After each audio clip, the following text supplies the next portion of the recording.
Tutameia está ao vivo, como sempre, trazendo para você um personagem, uma figura, um brasileiro que nos ajude a refletir sobre o Brasil, sobre o momento que vivemos aqui na nossa terra, sobre a situação do mundo de hoje, para que a gente possa atuar melhor, viver melhor, trabalhar melhor nessa nossa pátria tão querida.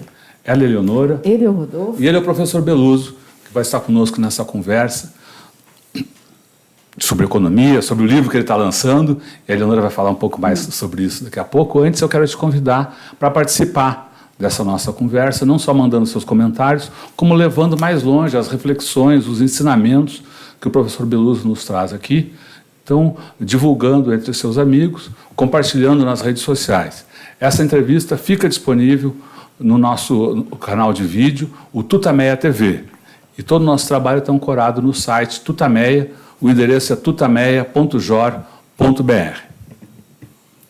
Professor Beluso, muito obrigada por estar aqui hoje conosco, os nossos estudos tutameicos. O professor Beluso, enfim, já veio aqui outras vezes, já foi sensacional. É professor da Unicamp, fundador da FACAMP, foi secretário de Política Econômica do Ministério da Fazenda, secretário aqui em São Paulo de Ciência e Tecnologia, também de Economia e Planejamento, e está lançando um livro aqui muito bacana, que eu vou colocar aqui, mas o Rodolfo já vai botar ali mais na frente, e tem uma capa fortíssima, que vai super... Vamos ver aqui. Aqui, vamos botar... Oh, então, a escassez na abundância capitalista. É o livro escrito pelo professor Beluso com Gabriel Galípolo, que esteve aqui também recentemente, do Banco Fator. Professor Beluso, a capa do livro e o livro fala dessa contradição, né, uma abundância e escassez, e a capa mostra, né, o reflexo aí, da terrível concentração de renda que o livro aborda bastante, da desigualdade crescendo no capitalismo, e recentemente, ontem, né, saíram novos dados mostrando que essa situação só piora no Brasil. Eu queria que o senhor falasse um pouco sobre... É inevitável que o capitalismo produza escassez para alguns, muita riqueza para outros? O que está errado esse negócio? Como é que a gente sai desse encrenca? Pois é, eu outro dia fiz um comentário a respeito de textos, né, que apareceram num site que eu frequento sempre, chamado Project Syndicate, né, que é um texto em que opinam vários, eu não gosto da palavra especialistas, né, porque a especialização é uma das desgraças do mundo contemporâneo, porque o cara só olha o seu umbigo, não olha o resto, né? É um esforço que esse livro faz. Então, eles perguntam, eles se indagam, o que está errado com o capitalismo? Não está nada errado. O capitalismo está fazendo o seu percurso, na verdade, está respeitando, está desenvolvendo a sua dinâmica, né? Se você não toma conta do bicho, ele fica bravo e começa a fazer traquinagens, né? Traquinagens e maldades, né? Porque é por isso que é escassez na abundância, porque eu gosto da contradição, né? A contradição não pode ser tomada no sentido negativo. A contradição é uma tensão entre duas coisas que convivem, que coexistem juntas, né? E que, na verdade, promovem um movimento. Não é isso? Isso é que eu procuro fazer nesse livro. Nós procuramos, o Gabriel e eu. Então, o que eu trato no livro, e a desigualdade está colocada dessa perspectiva, é nas transformações do capitalismo nos últimos 40 anos, né? Na verdade, eu estou interessado nas metamorfoses, nas formas, na mudança das formas de existência do capitalismo, né? O que a economia convencional tenta fazer é aprisioná-lo no jazigo da rigidez cadavérica.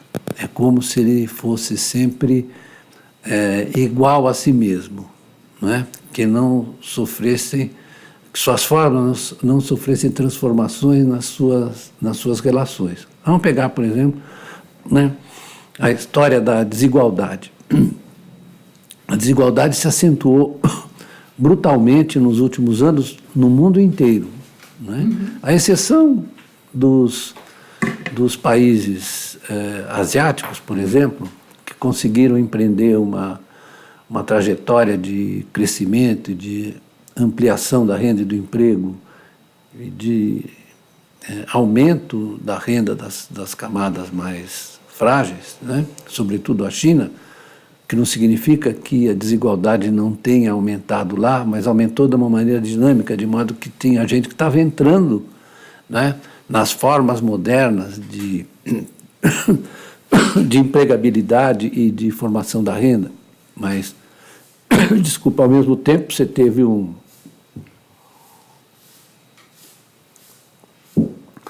explosão, um aumento da desigualdade lá, porque as pessoas foram ficando mais ricas. Mas isso tudo foi apoiado num processo em que o crescimento, na verdade, botava todo mundo para dentro. Eu estou simplificando. Né? O que aconteceu no Ocidente, ao contrário, eu procuro mostrar isso no livro, tanto na Europa quanto nos Estados Unidos, né? E, sobretudo, em alguns países, digamos, emergentes, não asiáticos, como é o caso dos latino-americanos, né? Com pouquíssimas exceções, se é que há exceções, é que esse processo de transformação que eu tento cuidar, ele se faz de uma maneira assimétrica, né? Eu me lembro de um livro de um americano, logo no início dos anos 90, chama-se Thomas Friedman, você se lembra dele? Ele escreveu um livro, A Terra é Plana. Não, a Terra não é plana, em qualquer sentido que você queira. E, na verdade, ela é cheia de protuberâncias, porque as transformações, elas produzem resultados desiguais. Por isso, nesse livro tem um capítulo chamado A Globalização Desigual e Combinada, né? Porque as pessoas, não sei por que as pessoas gostam dessas ideias simples, elas não ajudam nada. É preciso que as ideias sejam compreensíveis, mas não que elas sejam simples. Então, o que eu estou dizendo é o seguinte: é incompreensível você tratar dessas transformações sem olhar a relação, por exemplo, que se estabeleceu nos anos 70 entre a China e os Estados Unidos. Hoje em dia, você tem assim, um conflito aberto, e eu diria que dificilmente solucionável nos termos em que o nacionalismo do Trump quer colocar, um conflito entre a China e os Estados Unidos, que não é um conflito comercial, é um conflito comercial e tecnológico. Então, o que vem junto? A transformação da geoeconomia, da economia global, ou a formação da economia global, veio junto com as transformações tecnológicas. A gente não pode separar uma da outra. Assim como também não se pode separar das transformações tecnológicas e das formas assumidas pela economia mundial, né? Não se pode separar a chamada financiarização. Que as pessoas, eu tento explicar no livro que a financiarização não é uma deformação. A financiarização, na verdade, é uma forma de existência do capitalismo inexorável quando ele é deixado às suas próprias forças. A gente anotou aqui esse trecho. Financiarização não é deformação do capitalismo, mas aperfeiçoamento da sua natureza. É isso. É o aperfeiçoamento da sua natureza. A menos que você ache que a natureza dele não é conduzida por um propósito fundamental, né? Que é uma coisa que eu defendo aqui, que eu apresento aqui também, né? Que está nos grandes pensadores da sociedade moderna e do capitalismo, que é a predominância da acumulação de riqueza abstrata, né? Muitas vezes os marxistas, no passado, né, tinham uma visão assim, positivista do capitalismo, né? A ideia de que o capitalismo, na verdade, se ocupava da exploração da força de trabalho e da obtenção de mais-valia, né? Isso é uma dimensão, porém essa dimensão ela está subordinada ao fato de que essa é uma economia em que toda a riqueza está calculada em termos monetários, não é? O capitalista, quando faz, digamos, pensa no investimento, ele está pensando no rendimento monetário do bem de capital que ele está comprando agora, né? Só pensa em dinheiro. Só pensa em dinheiro, mas esse é isso. Então, isso é uma determinação fundamental dessa economia e da vida social que nós levamos, né? Não tem como escapar disso. Não foi só o Marx que viu isso, o Schumpeter também, o Keynes, né? Hoje em dia o Minsky e outros, né, que, na verdade, se deram conta de que o objetivo fundamental é a acumulação de riqueza abstrata, ou seja, monetária. Então, isso é que determina o comportamento das empresas, dos indivíduos, né? Por isso eu faço uma digressão longa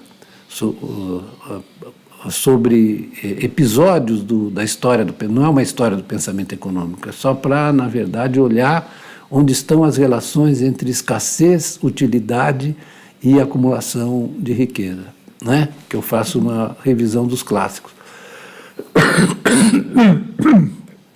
Desculpa. Então é importante a gente assinalar isso, porque a gente precisa compreender quais são as inter-relações entre as coisas. Né? Isso que é um esforço que eu faço, né? Até inspirado por um físico italiano maravilhoso, italiano só pode ser maravilhoso, né? Chamado Carlo Rovelli, em que ele tem um livro chamado A Realidade Nem é Sempre o que Parece, né? E ele fala da necessidade de nós concebermos o universo, inclusive, como um sistema de relações. E os economistas abandonaram isso, né? Você veja que a teoria econômica dominante hoje, ela fala do agente representativo, que é uma abstração inaceitável. O que é o agente representativo? É um homem racional que conhece a estrutura da economia e o seu desenvolvimento probabilístico, né? E, portanto, na verdade, ele é uma espécie de demônio de Laplace, né? Em que o presente e o futuro estão sob seus olhos e não há nenhuma possibilidade de que as coisas se transformem. Não pode se transformar porque ele é sempre o mesmo e ele está sempre dotado dessa racionalidade fundamental, que é um atraso em relação ao que a física contemporânea trata, é um atraso assim inaceitável, né? Eu procuro mostrar que é preciso escapar das garras desse positivismo tosco, né? Nós precisamos, na verdade, olhar, como diz o Rovelli, olhar o todo, e o todo só pode ser entendido nas suas relações. Não é na soma de suas partes. Então, né? Não é na soma de suas partes. Aliás, os físicos começaram a se envolver com a economia com a ideia dos sistemas complexos, né?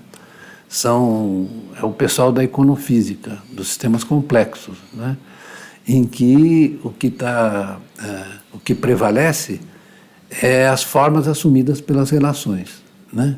Eles tiveram que fazer esse percurso porque a economia estava muito ancorada e prisioneira dessa visão individualista e insuficiente, né? Porque alguns, eu não trato muito disso, alguns tentaram escapar dizendo que os agentes são heterogêneos, né? Mas sem sair do âmbito do individualismo metodológico, ficando no individualismo, porque os agentes são heterogêneos, são diferentes, mas você continua com os agentes. Você não estabelece essa conexão entre eles, as relações entre eles, na verdade, que transformam os agentes em quase todos os economistas importantes. Eu vou falar do Marx, do Keynes, do Schumpeter. Os indivíduos, eles, na verdade, são definidos pelas suas funções, pelos seus papéis sociais. Então, o capitalista tem uma função, tem um papel, né? Que, na verdade, é ele que toma as decisões cruciais para a acumulação de riqueza abstrata. Então, como ele fica todos eles, o Keynes, por exemplo, ele fica naquele dilema, né? Se ele fica com dinheiro, onde tem desenvolve o amor ao dinheiro, como dizia o Keynes, partindo do Freud, né? O Keynes não era bobo, né? Ou se ele, na verdade, é empurrado pelos animal spirits, pelos espíritos animais, aí ele é criativo. Então, em geral, o debate hoje em dia é muito centrado em cima de avaliações morais. No Marx, no Keynes e no Schumpeter, não há uma avaliação moral, moralista. Dizer moral há sim, porque todos eles pensam no progresso humano, né? Na felicidade do homem, na liberdade do homem, etc. Mas não é... eles olham o sistema a partir das suas contradições. Ele, na verdade, é um avanço na história da humanidade, na medida em que ele libertou o homem da dependência pessoal, da servidão, etc., e abriu um espaço de liberdade. Todos eles reconhecem isso, inclusive porque o dinheiro também, ao mesmo tempo que liberta, porque, na verdade, ele tira você da dependência pessoal, como era na Idade Média, o servo, etc., e permite que você receba um salário e decida o que você vai ganhar. É o que o Simmel diz, está citado aqui. George Simmel, A Filosofia do Dinheiro, né? Vale a pena ler A Filosofia do Dinheiro, porque ele mostra exatamente isso, que ele nos liberta das particularidades, ao mesmo tempo nos aprisiona na sua generalidade, na obrigação de acumular, né? Simmel não era exatamente um comunista, nem um marxista cultural. Então, é isso, a gente precisa ter essa amplitude de visão e abertura para receber todos esses... Tem um capítulo em que eu falo do Hayek, né? Eu diria que quase elogiosamente, porque o Hayek falou assim, não me venham com essa história de que você tem um indivíduo que sabe tudo, né? Porque, na verdade, isso o conhecimento ou o processo econômico depende da interação entre muitos indivíduos. Então, você não tem um cérebro único, como querem os... Na vida real não tem posto Ipiranga. Não tem posto Ipiranga, isso, na vida real não tem posto Ipiranga. Não tem um cérebro único, na verdade, como pensam as teorias do equilíbrio geral, por exemplo, valrasianas ou de outra natureza, que eu trato aqui também, né? É um processo de troca de informações. Só que ele diz o seguinte, esse processo não pode ser obstruído pela presença do Estado. Só pode ser regulado pelas leis, etc., para amparar a preservação desse sistema. Mas eu não acredito que você possa ter um cérebro único ou um leiloeiro, como criou o Valras, que acerta todos os preços e a economia está sempre em equilíbrio. Estou exagerando e simplificando, mas é um pouco isso, né? Então, diga.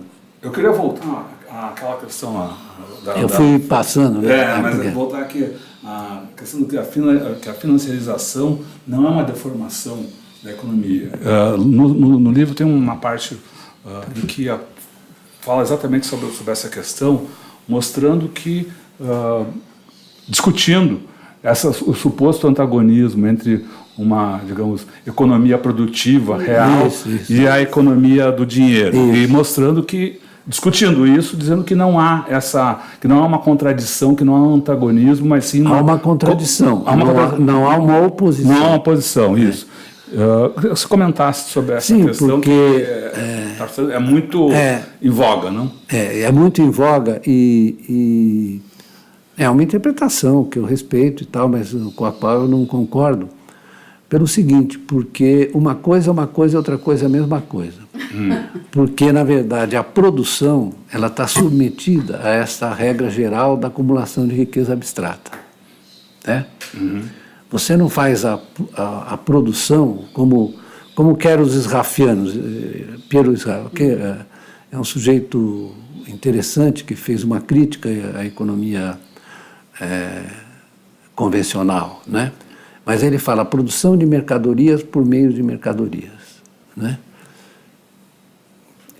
Abordar o Keynes dava risada, porque o Keynes era contemporâneo dele e respeitava muito ele, o que eles achavam a graça dessa história, que ele queria achar o valor absoluto do Ricardo, né? Porque eles se perderam, como na verdade eles não tratavam direito o dinheiro, o Ricardo, Adam Smith, eles se perdiam na natureza do intercâmbio capitalista.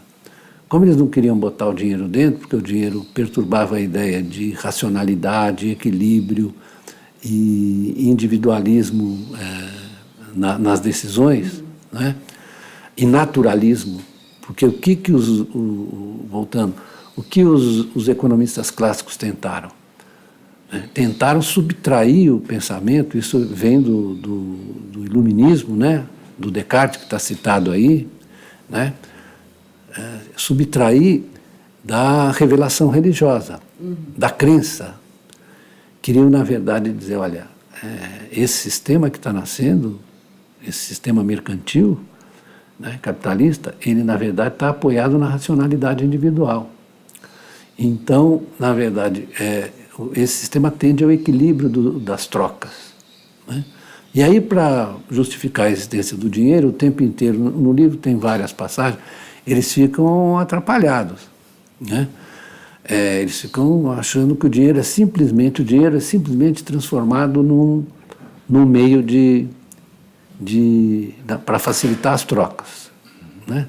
Sob o meio de intercâmbio, o dinheiro. Só isso, na verdade, os economistas austríacos, que hoje são celebrados no Instituto von Mises, continuam repetindo, eles ficam nervosos, né? Sabe por quê? Porque tem crédito na economia, e o crédito é um problema, porque o crédito, na verdade, perturba todo esse equilíbrio. Para eles, é o seguinte, a economia só cresce, para os austríacos, se você, na verdade, tem poupança que financia o investimento e que determina a taxa de juros de equilíbrio, que até hoje os economistas acham a taxa de juros natural, que o Wixel chamava de natural, que não era austríaco, era sueco, mas estava nessa mesma bissetriz, né? Então é o seguinte, quando você separa a produção capitalista da acumulação de riqueza abstrata, você deforma a análise. Você está dizendo uma coisa é uma coisa, outra coisa é outra coisa. Não, é a mesma coisa. Só que você precisa estabelecer as dimensões em que elas estão metidas, né? Não é que quando você assume a produção de riqueza abstrata como objetivo da produção capitalista, você anula a existência de relações de produção desiguais entre capitalistas e trabalhadores. Está no Keynes isso, né? Quando ele define como é que ele vai explicar a teoria geral nos trabalhos preparatórios, ele explica, olha, eu estou falando de um sem número de empresas que contratam trabalhadores.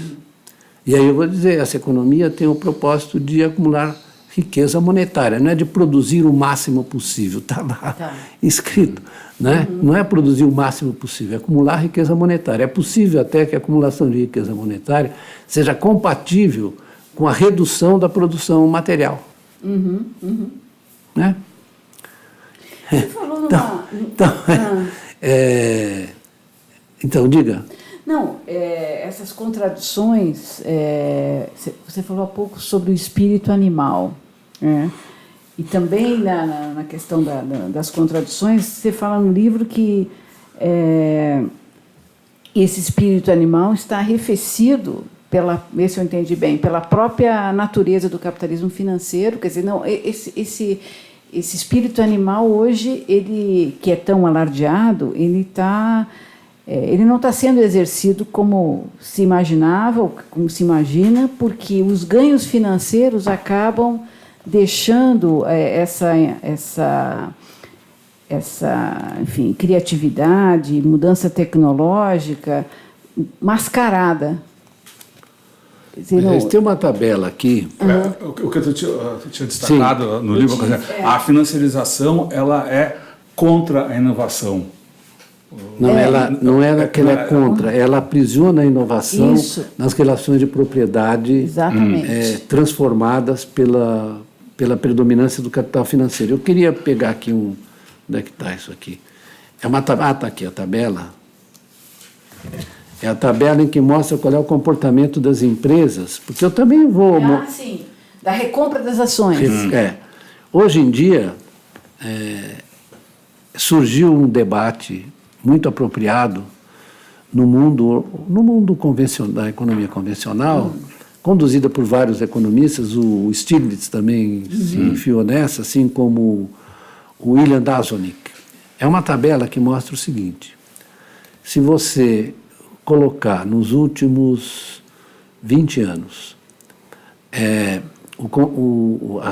colocar a relação entre a recompra de ações das empresas mais o pagamento de dividendos sobre a receita líquida operacional, você vai ver que frequentemente ela ultrapassa 100%. Isso já é um indicador muito claro da mudança da forma de funcionamento por causa da financiarização.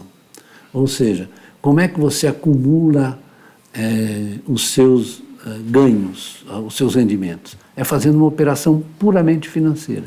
Para aumentar a distribuição de dividendos. Isso. E isso tem efeito sobre o investimento, que você pega, que na verdade reduziu muito o investimento produtivo. Agora, a gente precisa ter claro o seguinte, que as tecnologias da inteligência artificial, da robótica, etc., da nanotecnologia, eles produziram também um efeito, que eu cito aqui o Bifo Berardi, é de reduzir o tempo de produção. Então você acelera o tempo que está aqui, acelera o tempo e encolhe o espaço. Quando as pessoas falam em cadeias globais de valor, elas estão falando em alguma coisa que se move acima dos espaços jurídicos políticos, dos territórios nacionais. Por isso você tem esse conflito hoje entre a dinâmica desse sistema, assim, digamos, fascinante, eu diria, do ponto de vista do conhecimento. Não é que ele seja bonzinho, mas ele é fascinante, interessante, né? E a vida concreta das pessoas. Não há como você explicar, por exemplo, estou falando juntando a migração das empresas para a Ásia, sobretudo para a China, né?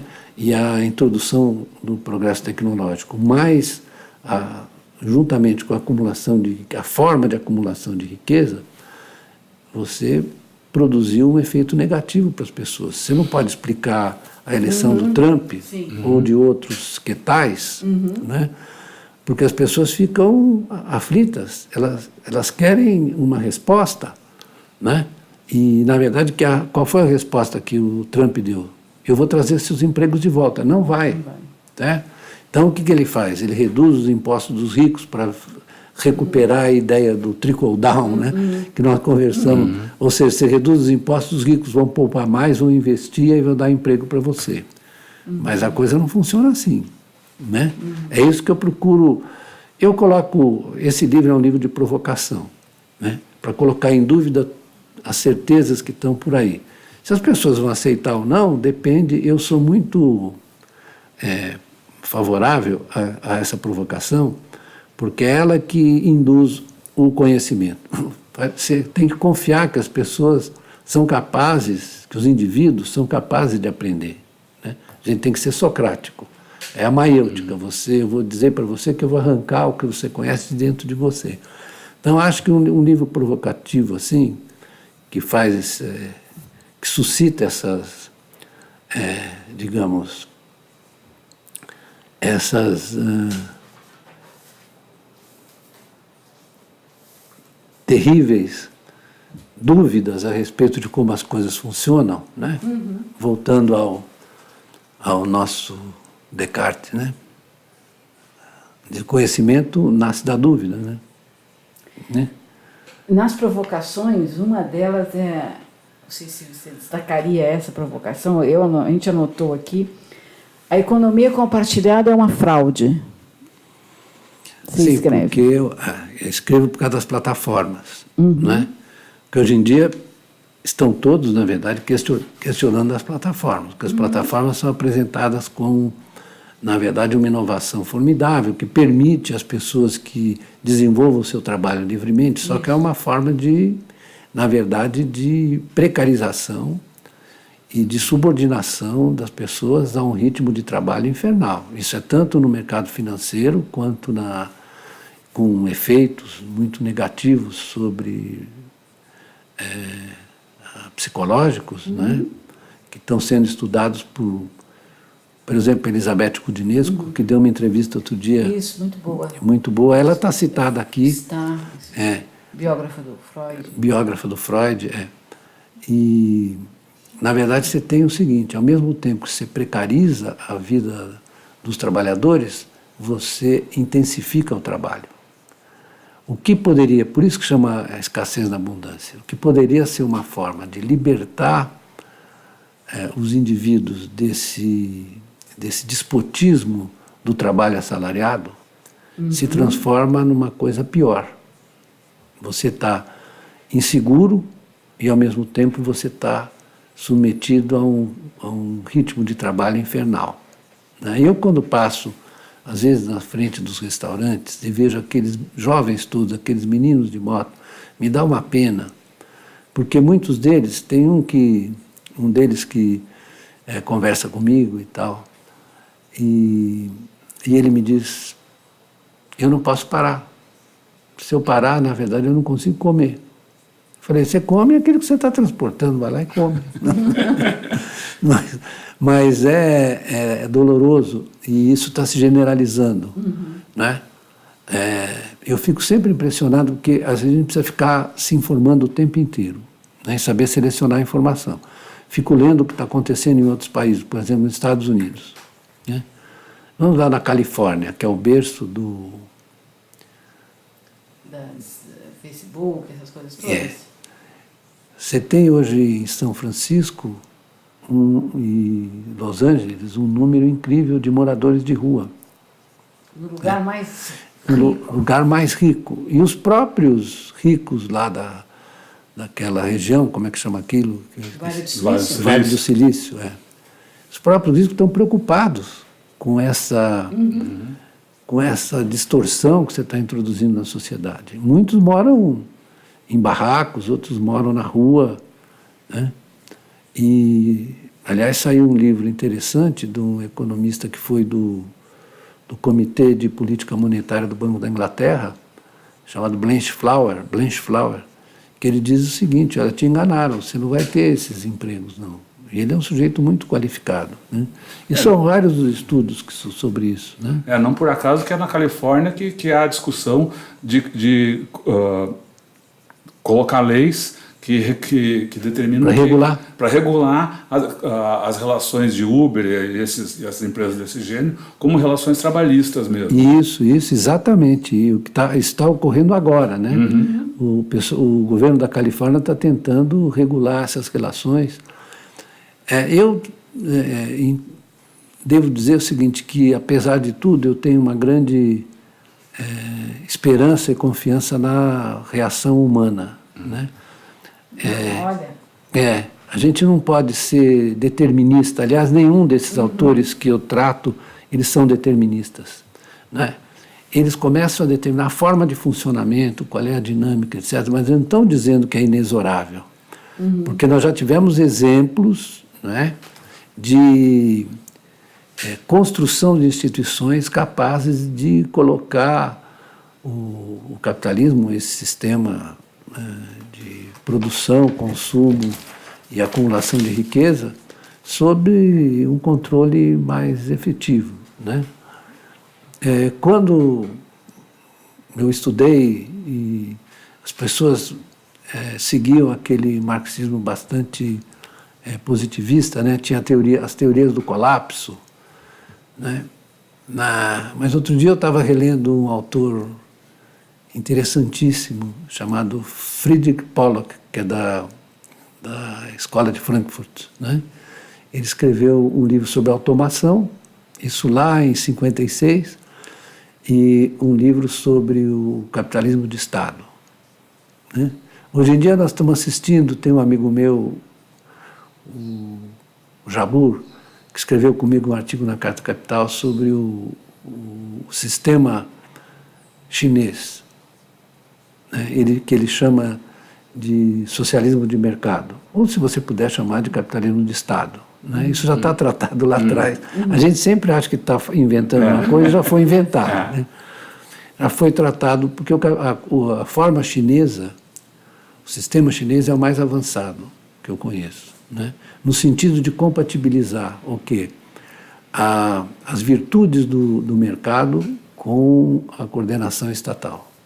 Aí você fica procurando dar o nome para as coisas, porque as pessoas gostam de dar nome. Não é o problema do nome, é você saber o conceito.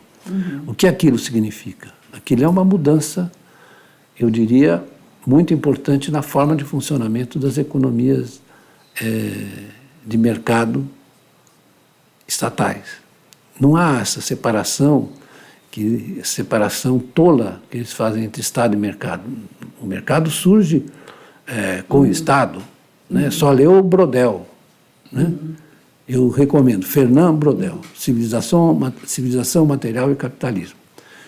Agora tem que ler os 3 volumes, né? Senão você vai dizer besteira. Então, o Brodel, ele trata disso. E no último volume ele diz assim, os economistas têm mania de separar isso, eles são inseparáveis. E ele é um historiador, digamos, de nota 1000, como dizia minha filha. Né? Mas essa questão, a gente estava falando da uberização e, enfim, toda essa precarização do trabalho, o senhor fala da pressão competitivo-aquisitiva que gera frustração, visão de inimigos imaginários, despolitização, inimigos imaginários, despolitização, ressentimento, e isso politicamente se expressa em votos, enfim, pessoas da extrema-direita, pessoas que vão prejudicar a própria sociedade, né, os eleitores. Né? Quer dizer, a expressão política dessa mudança do capitalismo é autoritária, é neofascista. Tem escapatória para isso? Já que o senhor está sempre otimista em relação a Não, eu estou percebendo claramente que isso é um processo que não vai produzir resultados imediatos, mas você olha o que está acontecendo nos Estados Unidos. Tem uma polarização, sem dúvida, mas você tem um crescimento muito, muito forte, muito importante. Está expresso isso, está visível isso na composição da Câmara de Deputados, com a presença muito diversificada de mulheres, gente oriunda de outros países, né, que não seriam considerados hóspedes, né? Mas tem o Ocasio-Cortez, tem outras. E a própria candidatura da Elizabeth Warren, pela qual eu torço fervorosamente, porque é uma mulher muito corajosa e muito interessante, tem uma proposta que, na verdade, agrada muito a muitos americanos, como, por exemplo, a coisa dos programas de saúde, etc., né? Os impostos sobre os ricos. O controle dos bancos, acho que ela é a mais ativa nessa Aliás, questão aí. Essa é uma questão curiosa, é isso mesmo. Ela, no controle, é muito antigo isso nela, né? Isso. No controle dos bancos, ela debateu contra o Obama. Debateu com o Obama, que fez corpo mole, na verdade. Mas o que está se formando, em geral, é um consenso que é preciso você botar isso sob controle. Né? Há muitas propostas, veja só, no momento que o Brasil quer acabar com o BNDES, são muitas as propostas de um Banco Nacional de Desenvolvimento, tanto nos Estados Unidos quanto na Europa. Na Europa você tem, por exemplo, os grupos ligados ao mais progressistas, né? Vamos falar o Skidelsky, né? Ian Pettiford, que eu conheço, o Skidelsky, não conheço pessoalmente, mas ele pertence a um grupo lá de estudiosos que está propondo um Banco Nacional de Desenvolvimento, por causa dessas transformações na forma de funcionamento dos sistemas financeiros, né? Que eles estão notando claramente que você pode a qualquer momento sofrer um outro percalço como a crise de 2008. Aliás, o que aconteceu foi que a reação dos bancos centrais no sentido de impedir que você tivesse um colapso do preço dos ativos, né? Chamado quantitative easing, que eu trato aqui, que é botar dinheiro nos bancos e tirar a gororoba podre de lá e botar no balanço dos bancos. Tem até um gráfico que mostra. Hoje, o balanço dos bancos centrais está em torno de 30 trilhões. Estou falando do Banco Central Europeu, do Banco Central Americano, do Banco da Inglaterra, né? Isso é o chamado política econômica não convencional. E a socialização das perdas. Isso, exatamente. E, na verdade, é o seguinte, é para impedir que você tenha uma catástrofe. Mas isso não basta. Pode haver uma nova explosão aí, um novo crash? Pode, perfeitamente. Você tem todas as condições, porque, na verdade, você inchou de tal maneira a riqueza financeira, né? Eu estou mostrando alguns dados. É o balanço dos bancos centrais e, ao mesmo tempo, na verdade, o que você fez? Você estimulou... Veja bem, as taxas de juros hoje são negativas, as taxas de juros básicas são praticamente negativas, né? Estados Unidos ainda são positivas porque eles não baixaram o suficiente, mas tem uma discussão se o Fed deve baixar mais. Então, assim, isso já perdeu a eficácia. Isso só está inflando, como um sujeito que tem um problema de cirrose hepática, e você faz o seguinte, então tome mais um pouco para você curar a sua cirrose. Não, o seu fígado vai estourar, né? Então, o nosso amigo Mário Draghi, que foi presidente do Banco Central Europeu, ele fez ele apostou numa outra tentativa de ampliar o quantitative easing, porque a economia europeia está claramente indo. Mas ele disse, olha, eu já fiz o possível, isso aí, a política monetária não dá mais, né? Ela é ineficaz. Aliás, não é só ele que reconhece isso, o Blanchard, que foi do FMI, o próprio Lawrence Summers, que foi do subsecretário do Tesouro do Clinton, né? Subsecretário ou secretário? Eu conheci até um sujeito insuportável, mas ele pelo menos tem a virtude de reconhecer que não dá mais. Então, o que eles estão propondo? Estão propondo política fiscal, certo? Ou seja, gasto público. As taxas de juros estão suficientemente baixas, para de amolar com essa história de que a dívida pública vai crescer, né? Ela cresceu até porque as economias não cresciam nada, né? Na Itália, por exemplo, você teve 25 anos de superávit primário e a relação dívida-PIB subiu por uma razão muito simples, né? O denominador, o PIB, não vai e em cima você tem uma taxa de juros, na verdade, minimamente positiva, né? Aí eles ficam fazendo continha, como...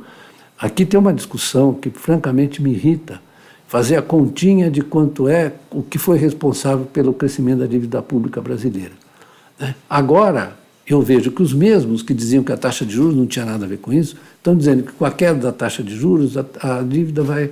Mas não é possível uma coisa dessa, certo? Ficam fazendo continha e defendendo posições indefensáveis, como aquelas que recomendaram que a gente fizesse o ajuste fiscal, né? O que nós fizemos? Um desajuste. Aumentou, o déficit primário aumentou, né? Aquilo foi uma tragédia, né? Essa ideia de que você podia fazer um ajuste, você tinha que, a economia estava desacelerando, você tinha que levar de uma maneira sábia, né? E ir ajustando com o tempo, não fazer com que a economia despencasse 9% praticamente que despencou, agora está, na verdade, ali se debatendo lá embaixo, né? Crescendo 0,9%, 1%, né? E com uma predominância dessa visão tosca de como a economia deve ser tratada, né? Que já está sendo devastada no Estado pelos próprios, eu diria, pelos próprios corifeus do mainstream, desculpe a palavra mainstream, né? Está sendo pelo Summers, pelo Blanchard, e por tantos outros. Nós estamos na contramão. Contramão perigosíssimo, né? Porque do outro lado vem uma jamanta, vai pegar a gente. Exatamente. Você usou aquela frase, nos Estados Unidos ou na Europa, há um consenso de que é preciso colocar a economia sob controle. Isso. Aqui parece que o que o governo Bolsonaro está fazendo é exatamente o contrário, soltando aqui, todas as amarras. Aqui nós temos um fenômeno bem latino-americano, que é do liberalismo autoritário, que é a história do Pinochet, de quem o Hayek e o Milton Friedman eram admiradores, né? Porque ele estava, na verdade, fazendo uma política econômica liberal. Aliás, o nosso amigo Paulo Guedes participou dessa empreitada. Né? Então, eles não têm nenhum problema, o que revela, na verdade, uma questão curiosa, mas não, digamos, estranha. Curiosa, mas não estranha. Que é a convivência entre o autoritarismo político e o liberalismo econômico. Né? Imagina se alguém chegasse para Adam Smith e contasse a história do Chile, por exemplo, ou do Brasil hoje. Né? Fala um pouco mais do Brasil hoje, porque nós estamos vivendo um aumento da desigualdade brutal, né? A gente está tendo uma desnacionalização acelerada, venda, Embraer, pré-sal, políticas que só prejudicam os mais pobres, como a reforma da Previdência e outras que estão... Reforma trabalhista, que já... Isso vai nos levar para onde? Para onde vai? Olha, eu gostaria de, aliás, fazer uma consideração a respeito disso, né? Você veja o seguinte, você tem um recrudescimento hoje do nacionalismo econômico. O que o Trump está propondo? America First. Né? Vários países na Europa também, né? O Salvini na Itália era um pouco isso, centrado em cima da questão da imigração. A forma como aparece é outra coisa. Você precisa olhar o que está sustentando isso tudo, que é o recrudescimento do nacionalismo, tal como nós observamos nos anos 30, com o nascimento do fascismo, ou mesmo, digamos, o New Deal é uma forma decente de reagir àquela internacionalização observada durante os anos 20, né? Pós-Primeira Guerra, já era uma coisa obsoleta, né? E que termina com o quê? A Segunda Guerra, a Grande Depressão, a Segunda Guerra e Bretton Woods. Isso é que eu queria tratar da relação nacionalismo e internacionalismo, né? Que é importante a gente saber como isso se desenha, né? Como você tem essa recrudescimento do nacionalismo, eu diria que na Europa e nos Estados Unidos, você adotar uma política liberal só pode dar esse resultado.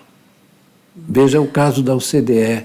Né? Agora aqui, apesar do discurso ser nacionalismo, eu não estou dizendo isso. Sim, eu sei, estamos falando de nacionalismo no mundo, mas no Brasil também a gente está num entreguismo sem paralelo. Sim, mas nós estamos...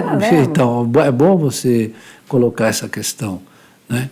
Porque, na verdade, você fazer uma política liberal significa você, na verdade, entregar a rapadura, sem dúvida. Então, você diz, eu vou, na verdade, vender a Eletrobras, eu vou desnacionalizar os bancos públicos, etc. Tudo na contramão, digamos, muito na contramão do que os chineses, de uma maneira bem sucedida, estão fazendo. Você não pode dizer que a economia chinesa não tem empreendedorismo e não tem mercado. Tem muito. Aliás, lá é que tem empreendedorismo. Já visto 5G. Lá tem empreendedorismo, tem inovação, etc. Então, essa visão assim, dicotômica, simplista, de que você, na verdade, ou você tem um mercado ou você tem um Estado, francamente, isso é uma das coisas que eu tento explicar que não funciona nesse livro, né? Então, o que eu estou dizendo é o seguinte, é que isso tudo reflete, inclusive, uma deficiência enorme nas análises e nas visões. Porque, na verdade, o nacionalismo econômico, ou seja, o cuidado com o território nacional, com a vida das pessoas, etc., ele só foi possível no pós-guerra por causa da criação das instituições de Bretton Woods. Certo? Porque aquilo era um internacional, isso que eu tento explicar, a economia era internacional, porque é uma relação entre nações, internacional, entre nações, não era global. Né? Então, agora você está desmontando, na verdade, essa articulação foi desmontando ao longo do tempo, etc., desde o final dos anos 70, dos anos 80, etc. Muito bem. Essas políticas, essa tentativa de política nacional, ela não vai funcionar se você não tiver um espaço internacional devidamente regulado, cuidado, né? Em que você vai permitir, se você continua com a permissão de fluxos de capitais de curto prazo, especulativos, se movendo por todo o mundo, né, ninguém vai aguentar isso. Ninguém aguenta. É o que, na verdade, nós estamos observando. Digamos, a Europa fez o euro, mas virou um instrumento de dominação da Alemanha sobre os outros. Né?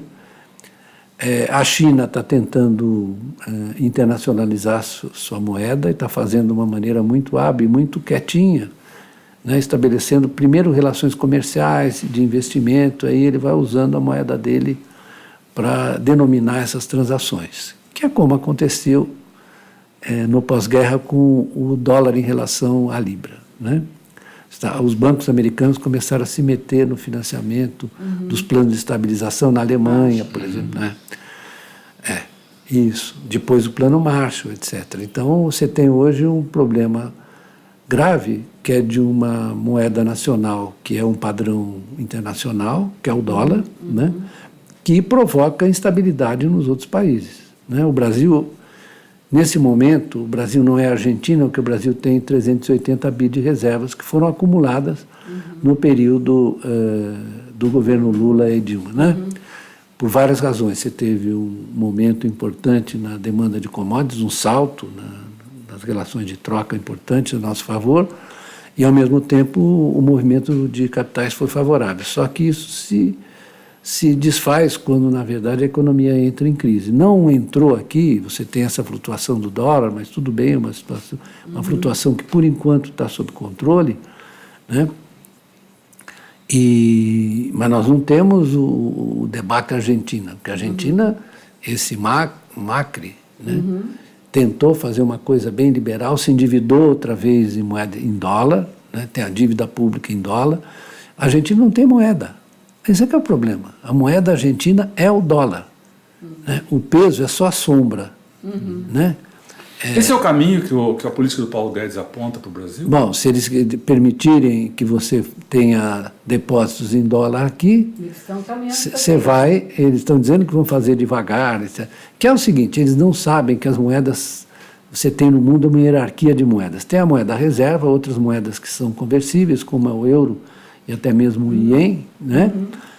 E eu sempre pergunto para os meus alunos, escuta, meu filho, quando você viaja para o exterior, você desce no aeroporto, digamos, qual é o aeroporto que você prefere? Eu prefiro de Paris, mas tem gente que prefere Miami, mas qualquer um deles. Você pode apresentar uma nota de R$100, a mulher do caixa vai trocar para você, ou vai chamar o guarda e dizer que você está fazendo estelionato. Não é conversível. Ou você imagina que, digamos, uma importação de perfume francês por um importador, uma exportação de perfume francês por um importador japonês, você acha que há alguma chance dele denominar essa transação em reais? Há? De jeito nenhuma. Né? Ele pode denominar em dólar ou em euro. Né? Talvez a chance de euro ainda é relativamente baixa. É em dólar que ele vai denominar. Então, essa história, porque isso é uma das coisas, umas tolices desses nossos liberais. Eles acham que a conversibilidade, você consegue ter conversibilidade da sua moeda porque você quer. Não. Na verdade, precisa que o outro aceite. O senhor falou nós estamos entregando a rapadura. Parece que a gente está entregando muito mais que a rapadura. Dá uma certa angústia. A rapadura, a cana-de-açúcar, a terra onde planta cana. Aí tem a sensação de que essa política está sendo tão destrutiva que vai ser muito difícil a gente recompor a economia num patamar que seja viável, digamos, ter as pessoas vivendo aqui de uma maneira melhor. Parece que é um retrocesso, né, tão forte que parece não ter paralelo. Como é que é isso? Mas deixa eu te falar uma coisa, né? Nós ainda temos, nesse mundo de moedas desiguais, nós ainda temos um grau de liberdade que nos permitiria fazer um programa de investimento público para melhorar a vida das pessoas, né? Mas você vê que a discussão, eles dizem assim, não pode fazer isso porque ainda na contramão do que está acontecendo, nós temos as reservas. Não é que nós vamos gastar as reservas, nós temos essa proteção. Então nós podemos criar as coisas. Precisa criar formas institucionais de permitir o gasto público, porque senão a economia não vai sair desse buraco, porque o setor privado, na verdade, ele está muito assustado. O setor privado está assustado? Sim, eles estão na defensiva. Tudo que eles dizem é puramente retórica. Eles estão dizendo não, porque precisa fazer as reformas e não sei o quê. A reforma da Previdência não vai funcionar. Não vai funcionar porque ela é retrógrada, ela é antiga, ela está em cima de um mercado de trabalho que não existe mais. Né? Eles estão olhando para trás. Então, é o seguinte, você tinha que remontar as instituições, isso é papel do setor privado e do setor público, chamar os empresários, conversar com eles. Vamos fazer um programa de obras públicas em que o Estado, na verdade, garante a qualidade do financiamento, o financiamento em condições adequadas para um ativo que você vai carregar por 30 anos ou por 20 anos. Você não pode... A ideia de que nós vamos agora... É o setor privado que vai fazer isso. Isso não existe em nenhum lugar do mundo. Isso é uma piada. Né? Uma piada de péssimo gosto. Então, eu não gosto de relembrar isso, mas se você pegar o Roosevelt em 30 ou o Sartre, que era o banqueiro do Hitler, ele falou o seguinte, eu não posso usar a dívida pública porque nós temos a experiência da hiperinflação. Então ele fez uma construção, ele criou um MEFO, MEFOBILS, para financiar isso. Né? E me ocorre o seguinte, que ao invés de privatizar, nós podíamos usar as empresas públicas brasileiras, né? Reorganizá-las, recondicioná-las numa holding, de modo que elas pudessem emitir dívida, né? E elas fizessem investimento ao mesmo tempo que elas recebiam o resultado desse investimento.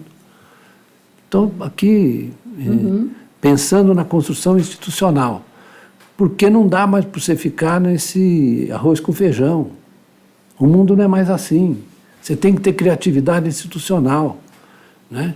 E sair dessa caixinha ridícula, né? Que diz mal da nossa inteligência coletiva. Né? Sempre a mesma coisa, não, porque não sei o quê, porque não pode gastar. Se não pode gastar, a economia não vai. Acontece que seria bom que o setor privado tivesse assim animal spirits para começar a gastar. Seria ótimo, só que não está acontecendo, nem vai acontecer. Porque eles olham para frente e falam, e aí, eu faço a conta do resultado do meu investimento e aí eu estou vendo um monte de gente que nem pode consumir. Certo? Tem mais essa ainda. A reforma trabalhista só fez piorar isso, e a reforma da Previdência só vai piorar esse negócio. Então é o seguinte, você vai ter... Veja a coisa da desigualdade. O que é a desigualdade?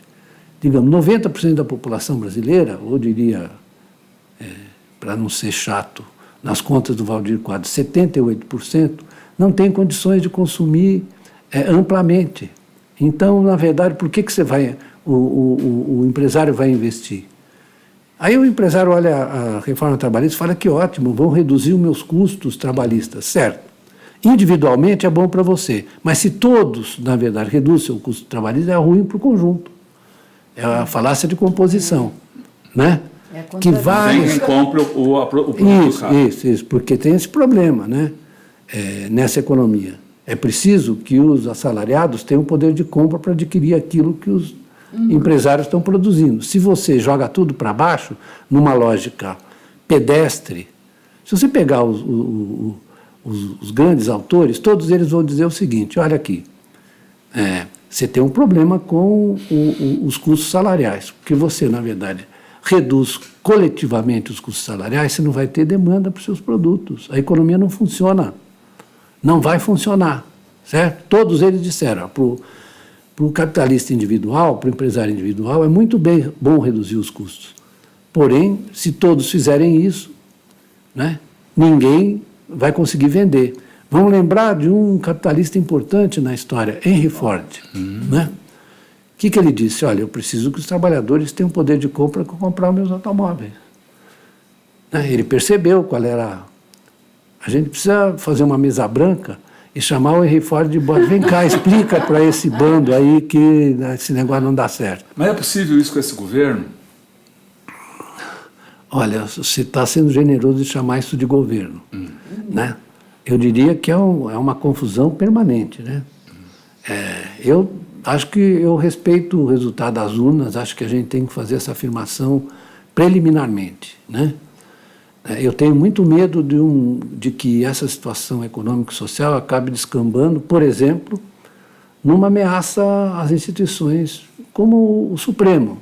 Eu vejo que só pode passar pela cabeça de um energúmeno, né? A ideia de que você pode, na verdade, fechar o Supremo. Né? Aí seria a desordem total, que vai se voltar contra as pessoas que pediram isso. Porque aí é o seguinte, aí é a situação robesiana. É a guerra de todos contra todos. Você não tem nenhuma garantia, nem nenhuma âncora nas instituições, o que você vai fazer? Você vai defender o seu. Certo? É como... Eu joguei na várzea. É como um jogo de várzea. Se o juiz começa a fracassar, o pessoal quebra o pau ali, né? Eu não diria que era um valentão, mas eu também não era covardão. Então, eu já participei de várias confusões. Se o juiz não cumpre o seu papel, quebra o pau. Os jogadores passam a querer apitar o jogo. Aí cada um quer apitar a sua maneira, né? Agora, você passou por vários momentos aí importantes da história do Brasil, estava lá em Brasília, na transição democrática, o Brasil estava saindo de uma recessão muito forte naquele início dos anos 80. Essa recessão, essa situação de hoje, ela tem algum paralelo na história? Você que acompanhou isso de dentro, isso tem... Enfim, é a pior situação que você já vivenciou? Como é que você define essa situação e esse governo, à luz da história? Não, já que você tocou nesse assunto, né, não é um problema de protagonismo, mas eu vi as coisas, eu vi. E eu quero afastar o meu protagonismo. Eu convivi com o Dr. Ulisses durante todo o período durante os anos 70 da ditadura militar até ele morrer, né, a Constituinte, etc. Eu acho que nós estamos numa situação muito mais anômica agora.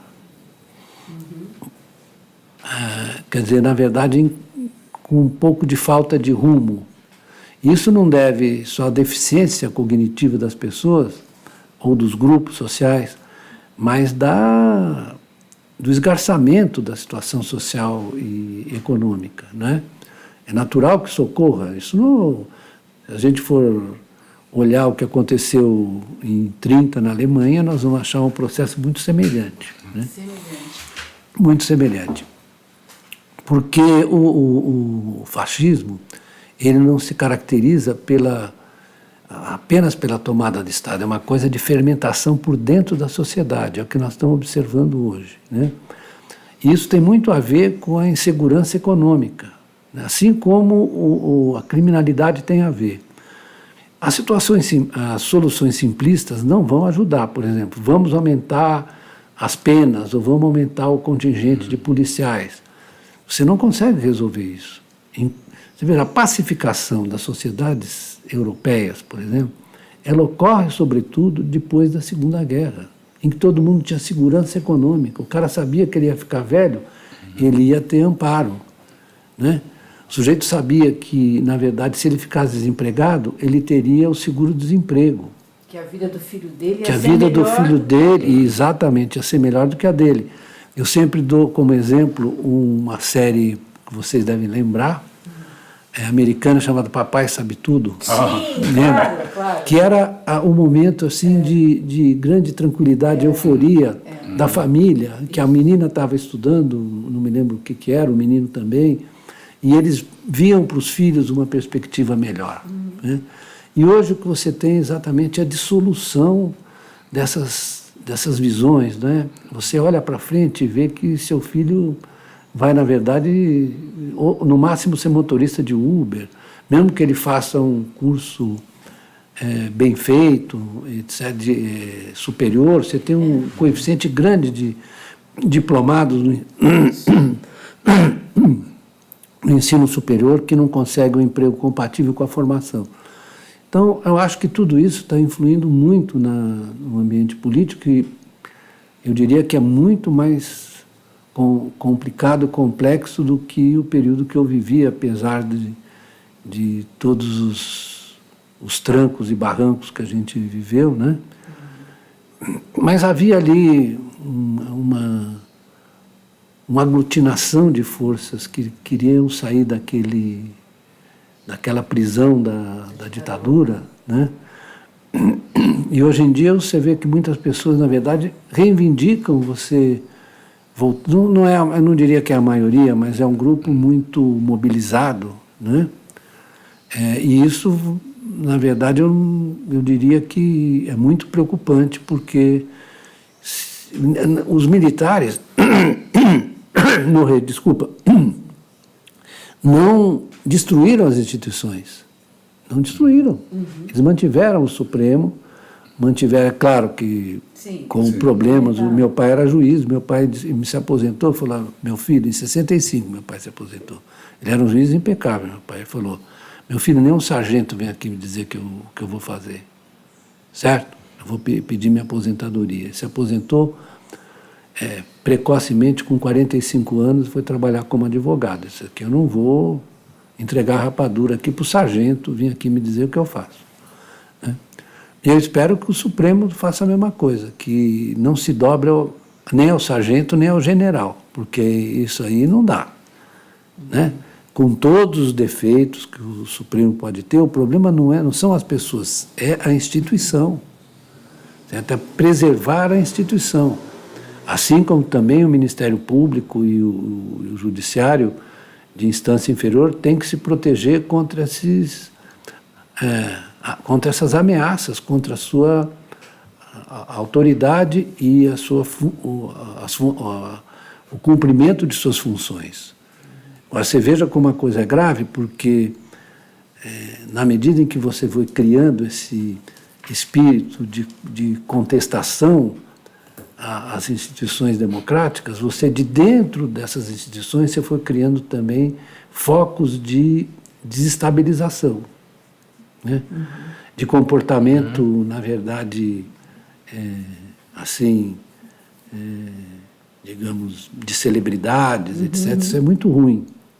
Porque o funcionário público, se ele aceita as funções, sobretudo os encarregados de fiscalizar a lei, fiscalizar a lei, que é a função do Ministério Público, fiscal da lei, acusar e julgar, eles não podem se manifestar pelas redes sociais. Isso é uma anomalia. Isso vai destruindo toda a capacidade de independência que eles têm que ter. Eles se metem numa conversa que, na verdade, não tem nada de republicana. Né? É muito perigoso isso. Perigosíssimo. Quando o sujeito presta concurso, ele devia se comprometer a não participar das redes sociais, ou então não presta o concurso. Se você quer ser... a verdade é a mesma coisa. Se você quer ser militar, soldado, etc., você tem que prestar juramento à Constituição e não a ideias que você acha que você tem. É a Constituição. Num regime democrático republicano é assim. Não me interessa o que o general Vilas Boas pensa. Ele pode pensar o que ele quiser na casa dele. Agora, ele, como militar, tem que, na verdade, cumprir a Constituição. Ponto, parágrafo. Aliás, é para todo mundo fazer assim. A esquerda, a direita, ao centro, é todo mundo fazer assim. Isso é uma exigência que dá garantia de que você não vai avassalar a liberdade do outro.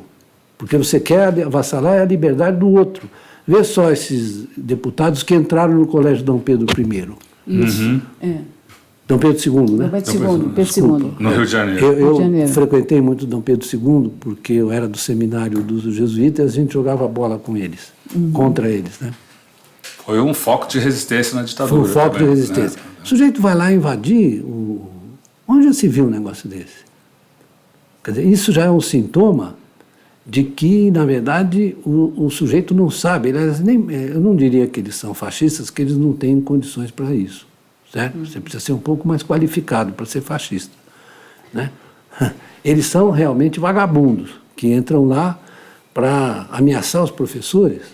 Onde já se viu um negócio desse? E essa declaração, de novo, do Vilas Boas, novamente na véspera do julgamento da questão da segunda instância, realmente não, eles acham que são o poder moderador, não existe mais isso. Acabou lá no Império. Chega, na verdade é o seguinte, se comportem como servos da Constituição. É isso que vocês têm que fazer.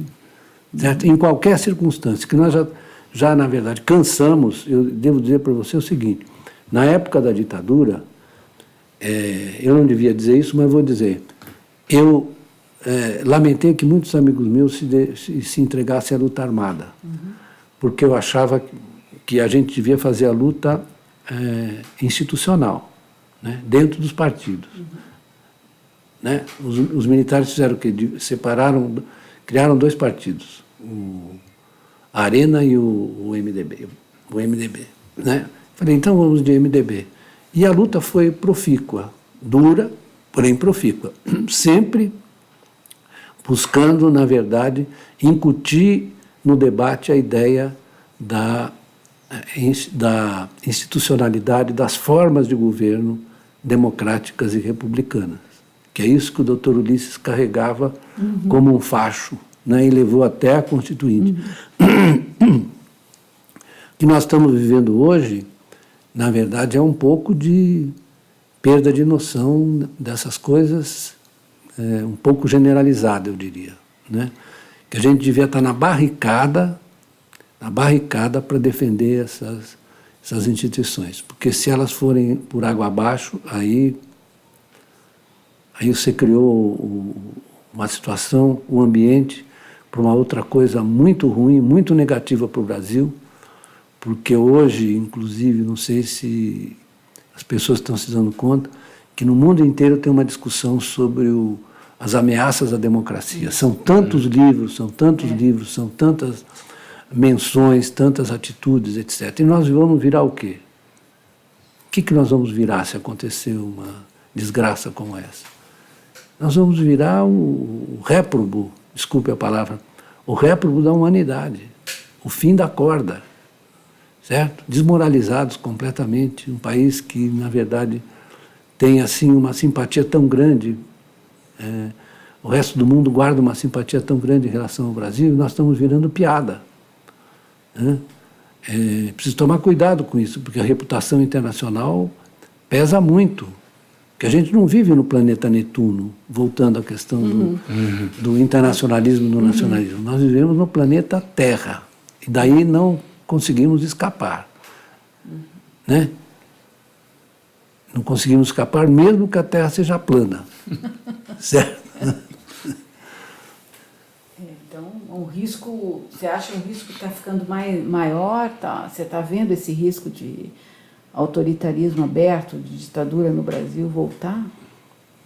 Eu acho que a gente não pode descartar esse risco, né? Ainda que eu entenda que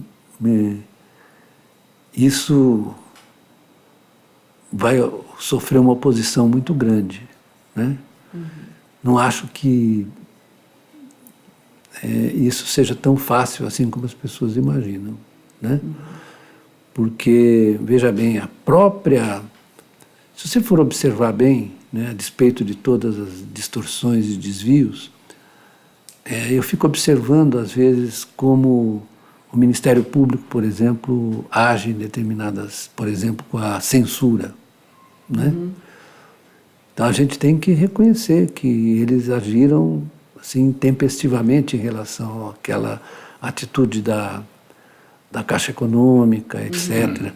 Então, eu acho que, a despeito de tudo, nós ainda temos um núcleo de resistência, né, nas pessoas.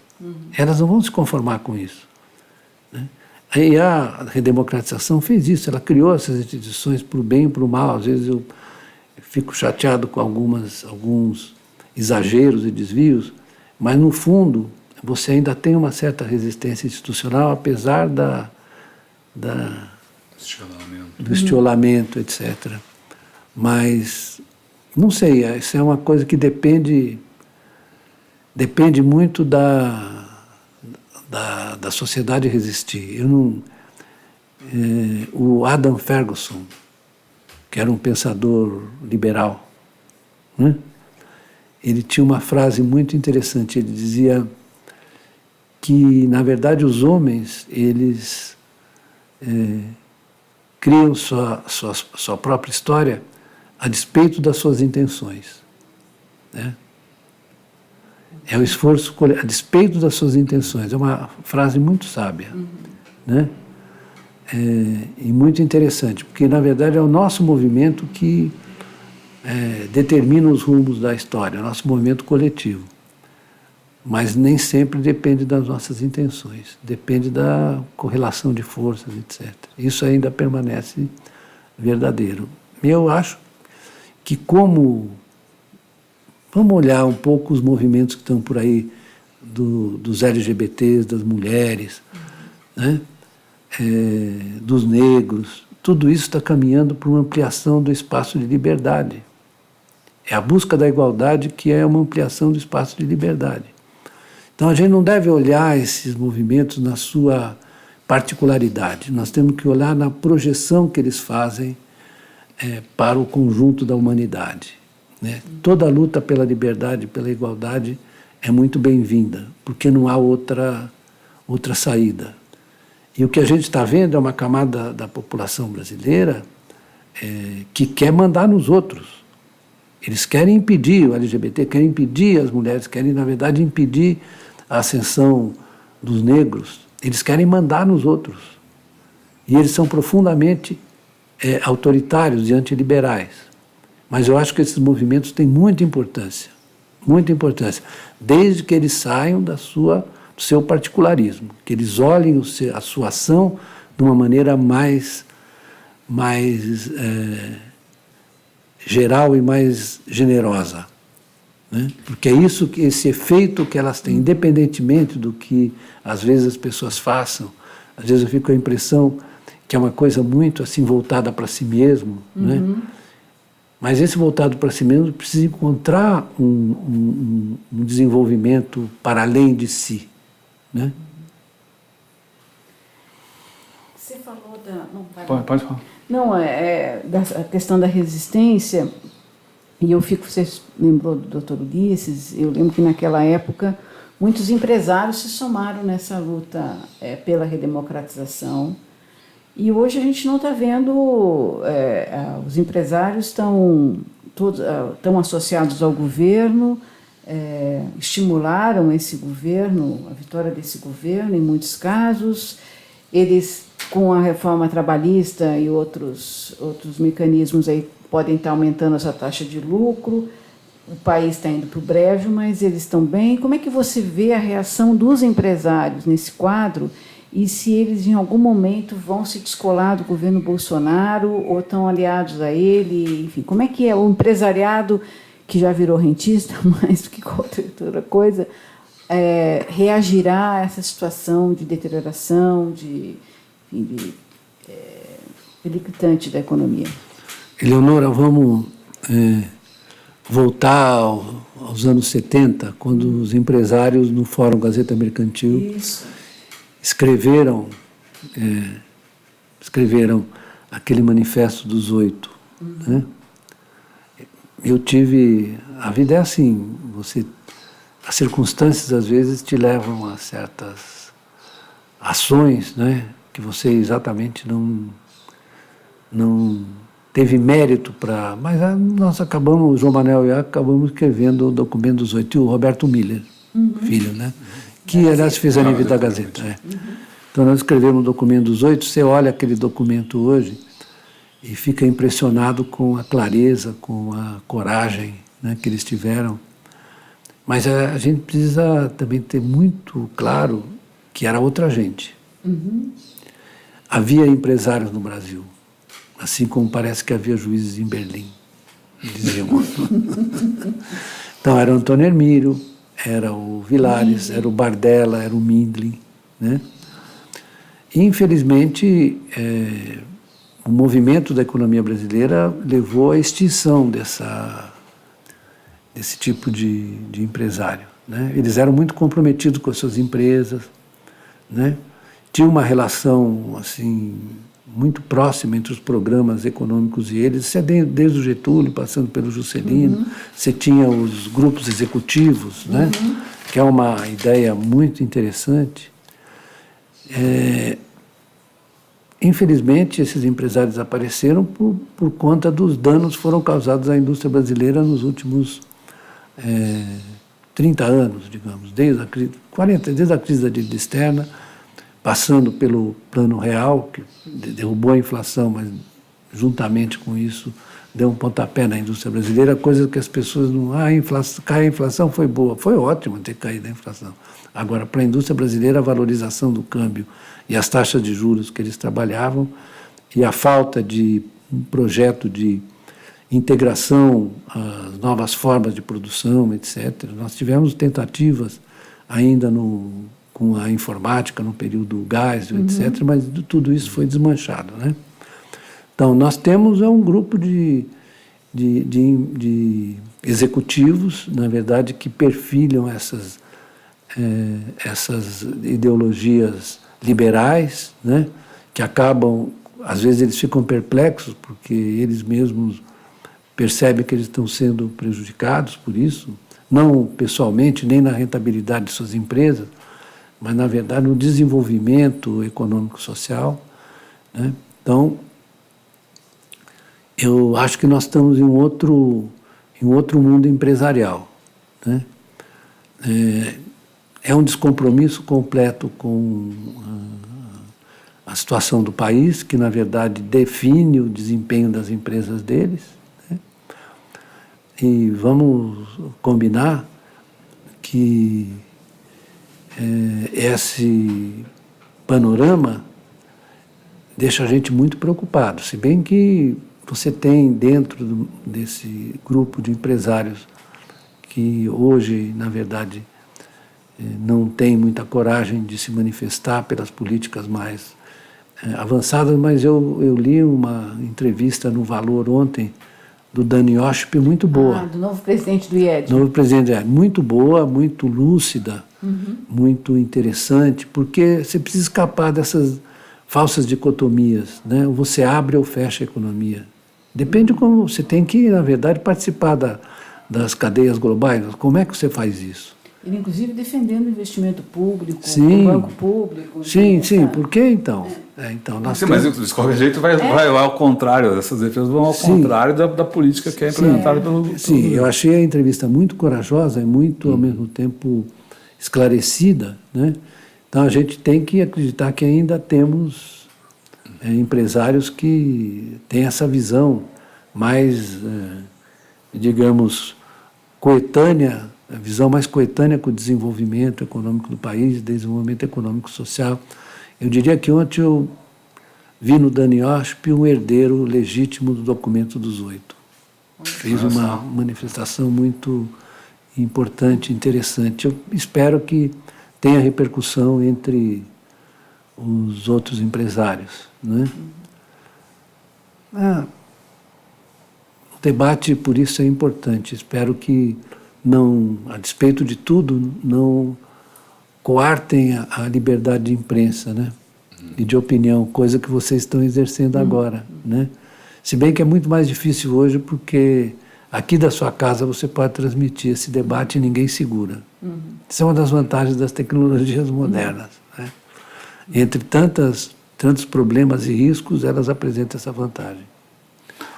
E do ponto de vista político, o senhor vê aí a construção de uma alternativa ou de um anúncio de algo diferente que possa enfrentar o governo Bolsonaro e trazer esperança aí para... Então, Rodolfo, outro dia nós tivemos uma conversa aqui, né, sobre esse problema. Você ficou até um pouco contrariado, percebi. Né? Então, eu não tenho nenhuma dúvida a respeito da questão central, que a questão central é política. Porque a economia, o debate econômico, estritamente econômico por ele mesmo, simplesmente ele informa, ele pode criar sugestões, etc., mas ele não decide, né? Então, eu acho que é importante que nós tenhamos uma frente democrática, a construção de uma frente democrática, que esteja empenhada em olhar para a sociedade e falar qual é o problema que eu estou vendo aí. Para ser muito simples, estou vendo um problema de desigualdade crescente, desemprego, miséria. É isso que nós temos que tratar. Por isso que eu falei da construção criativa de instituições que enfrentem esse problema do investimento público. Sem ele você não vai sair, como diz o IOSP, né? Para poder imantar e estimular o setor privado, porque não existe essa história de que o investimento público expulsa o privado. Eu não sei, isso é um negócio, a teoria do empurra, né? Teoria do empurra. Sai para lá que eu quero ocupar esse espaço. Isso é uma estupidez enorme, né?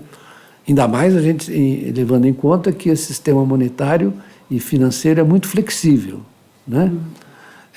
Ele permite, dentro de certos limites, a criação monetária e o estímulo ao investimento. É o que estão propondo agora a criação, por exemplo, de títulos especiais na Europa para infraestrutura, que seria descontado pelo Banco Central Europeu. É simples assim.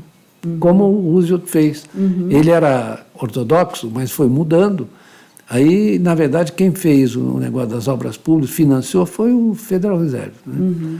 Bom, mas é preciso, sobretudo, livrar a resistência reacionária dessa gente aí. Politicamente, então você politicamente, vê os partidos, as personalidades públicas? Eu estou preocupado com o seguinte, eu não sei se você viu minha entrevista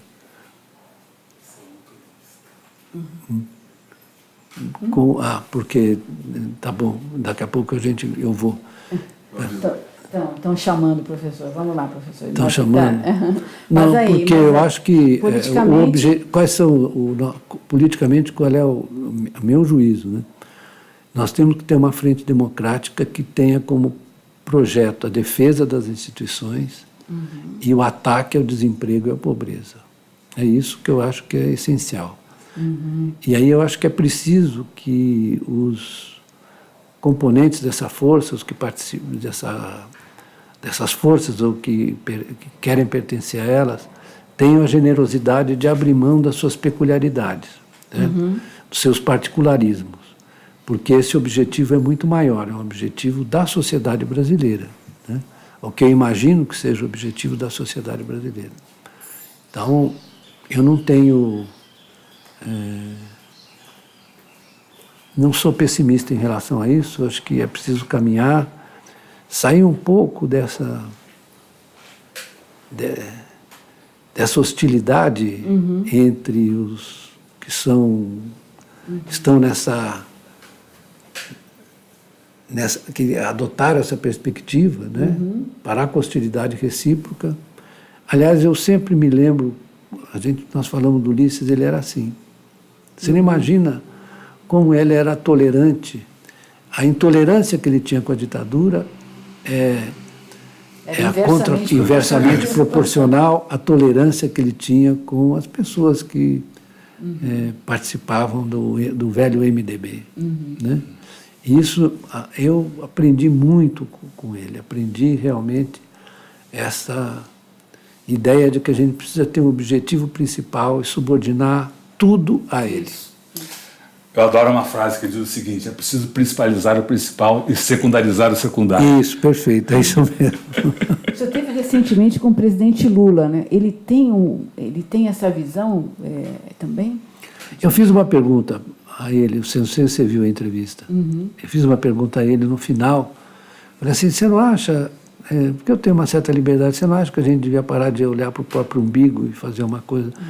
Ele falou, eu sou assim, mas tem alguns companheiros que não... Eu falei, bom, sabe como é que... Ele é assim. Ele deu mostras de que ele é assim. Né? E ele é uma figura, porque ele não tem ressentimento. Né? Aliás, tem um capítulo nesse livro que é sobre o Nietzsche e o ressentimento. Né? E o ressentimento é um péssimo conselheiro. Nós temos que nos despir das nossas derrotas pessoais, etc., né? Que são, às vezes, dolorosas, mas a gente tem que engolir. Eu aprendi muito isso como presidente de um clube de futebol, do Palmeiras. Né? Eu me despi dos ressentimentos, fui tocando as coisas para construir uma coisa melhor. Né? Acho que eu consegui, né? Beleza? Então a gente queria agradecer muito a sua participação aqui. Né? Conversamos sobre a economia, o mundo, as experiências, né? O lançamento, o novo livro do professor Beluso, assinado junto com o Gabriel Galípolo, que é da Contracorrente e Facamp, né? A escassez na abundância capitalista. Vou mostrar ali, lá naquela lá. Aqui. Né, uma capa que é uma obra de arte. E que vai ser lançado amanhã. Vai ser lançado amanhã dia 18, à noite, às 20 horas, né? 20 horas na Casa do Saber. Bom, e antes de o final, eu queria lembrar a você novamente que essa entrevista fica disponível no nosso canal de vídeo, Tutameia TV. Vá lá, se inscreva no canal, clique na sinetinha para receber avisos de novos vídeos, de novidades, e visite também o nosso site, tutameia.jor.br. Antes de a gente dar aqui o tchauzinho, queria pedir ao professor Beluso a sua mensagem final aqui ao nosso público. Eu queria, na verdade, agradecer a paciência e tolerância que vocês tiveram com as minhas digressões, digamos assim. E a minha mensagem é uma mensagem de fé. Fé no sentido racional, não no sentido, a despeito de eu ter sido seminarista dos jesuítas, a que eu respeito muito, de confiança nos homens. A despeito de tudo, de confiança na capacidade criativa e construtiva da humanidade. Muito bem. Muito bom. Muito obrigada, professor. Imagina. Tchau, pessoal. Tchau. Tchau.